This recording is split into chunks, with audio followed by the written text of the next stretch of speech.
Welcome to this tutorial on how to reset your password to log in to the Entegrus MyAccount customer portal as an existing user.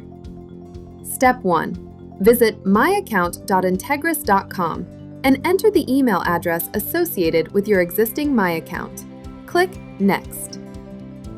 Step 2. Click Forgot Password. This will direct you to enter the email address associated with your existing MyAccount login again, and then click Reset Password. A link to reset your password will then be sent to your email. Step 3.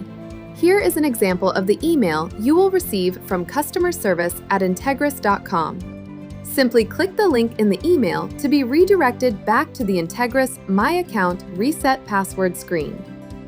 Step 4.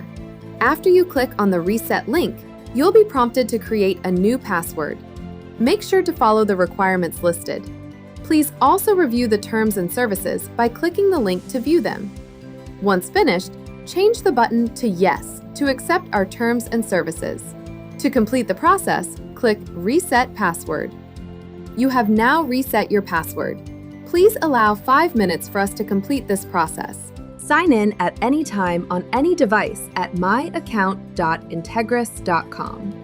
If you wish to use your Google or Apple account for future single sign-on access, please ensure you registered using that same email address. Before signing in next time, select your preferred login option and follow the prompts to connect your account.